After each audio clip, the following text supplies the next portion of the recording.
So, your favorite game lost to Expedition 33. Let's talk about it. It's my favorite time of the year, the Game Awards. And I'm really just making this video to say, please, no fighting. Wait. No fighting. No fucking fighting. No fighting. No fucking fighting! Good. Get the fucking...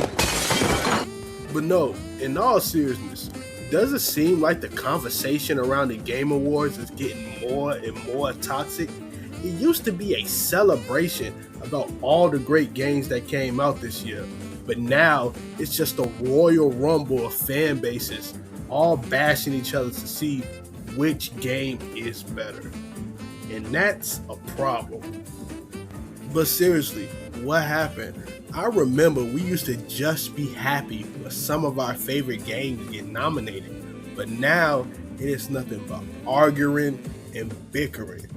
And Expedition 33 is overrated. And why is Kojima at the Game Awards again? And why did this insert multiplayer game here not get nominated? It's just so weird. So I'm making this video to help bring some more positivity to the Game Awards. And if you find yourself one of those people who pull their hair out because their favorite game didn't win Game of the Year, hopefully this video can help you out.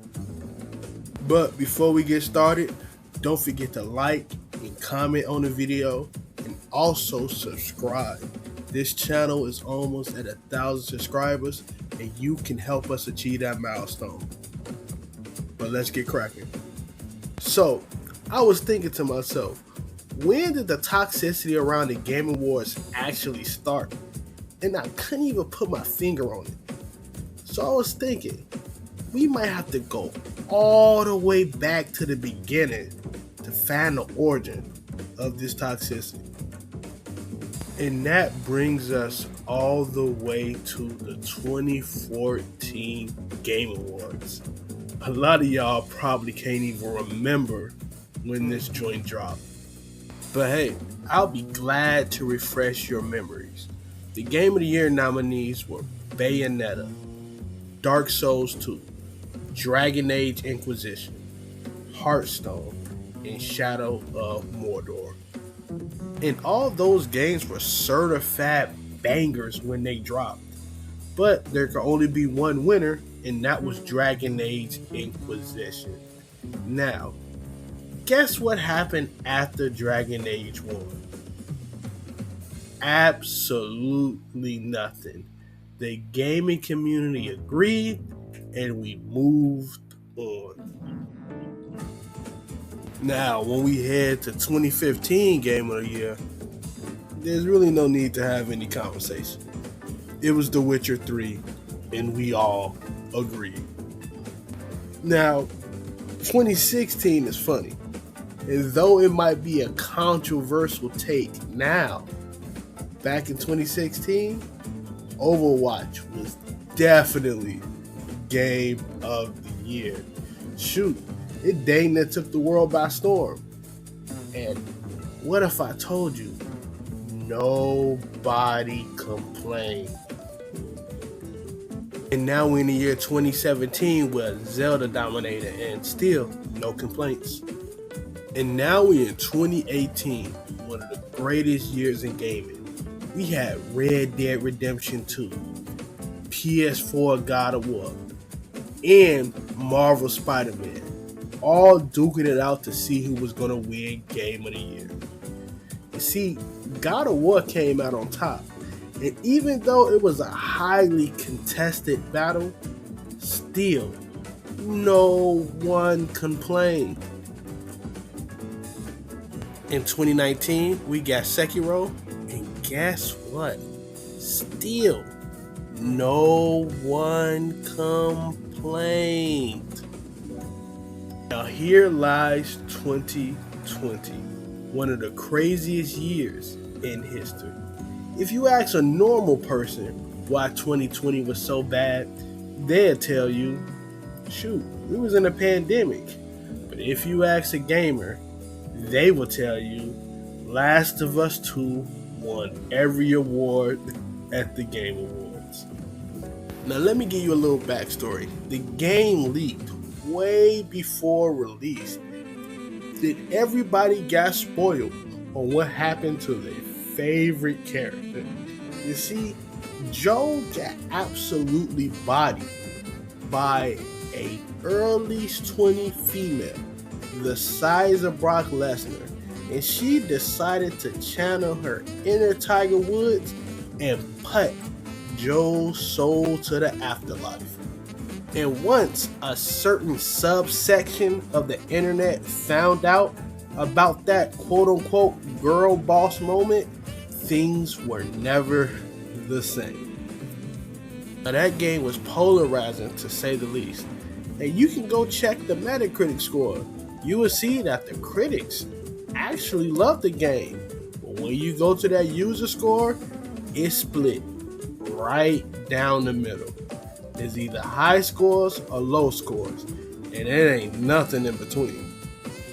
Now imagine the collective internet shock when you find out that Last of Us 2 was nominated for 11 awards.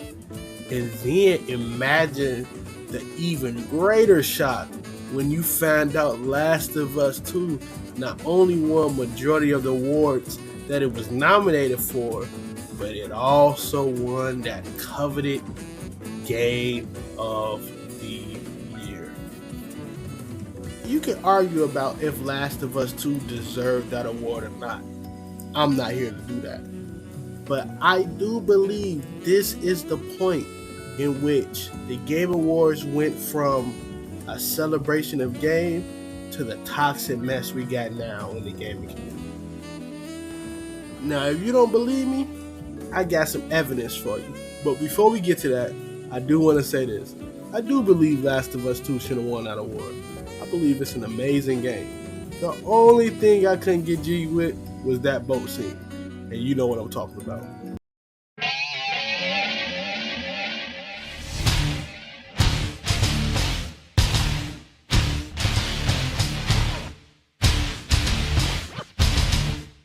Now let's take a look at the games that won after 2020. In 2021, we got It Takes Two. And believe it or not, people complained. They could not understand how a small indie co-op game won Game of the Year over titles like Resident Evil 4 and Ratchet & Clank. People started to say that the Game Awards is a little bit too indie biased. Now 2022 is an outlier because Elden Ring won, and the whole gaming universe understood that, yeah, this is Game of the Year. And now we got 2023, and this is where the toxicity started to ramp up. See, Baldur's Gate 3 took home Game of the Year, but that didn't stop people from complaining. People could not understand why a turn-based game can win Game of the Year. People called it boring, and people thought a game like Spider-Man 2 was supposed to win. Yeah, a literal hydrogen bomb versus coffin baby. But if you was around TikTok and Twitch during that time, you know what I'm talking about. Now, 2024. Astrobot. People couldn't understand how a quote-unquote kiddie game absolutely destroyed its competition. But it did.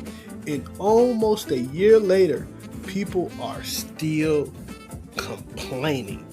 And I kind of want to talk to the Wukong fans real quick. If it wasn't Astrobot, it was going to be Metaphor. And if it wasn't Metaphor, it was going to be the Elden Ring DLC. And if it wasn't the Elden Ring DLC, it was going to be Final Fantasy VII Rebirth. And then, maybe then, Wukong, wait, I forgot. Balatro came out as well. So, yeah, I don't think Wukong really had a chance. But from the sheer number of hate comments, you'd think Wukong was one of the greatest games of all time. Now, can you see how the Game Awards is getting a little bit more and more toxic? What can we do about that? And I might have the answer. Look, Expedition 33 is about to sweep the Game Awards. Either did already or is about to, depending on when you see this video. And before you act the fool, I got a solution for you. Play more games. If you play more games, you will understand why Expedition 33 is considered a masterpiece. And you won't get so butthurt when your favorite game, something like Arc Raiders, don't win. You know, when I was scrolling through TikTok and people was talking about potential game of the years, the one thing I always saw was this. Oh, I think Expedition 33 is cool, but it ain't got nothing on Kingdom Come Deliverance 2. And I saw that comment 1,000 times that I almost thought it was botted. So you know what I did? I didn't complain. I didn't write a Reddit post. I bought Kingdom Come Deliverance 2. And guess what? It's a banger. Now, is it my game of the year?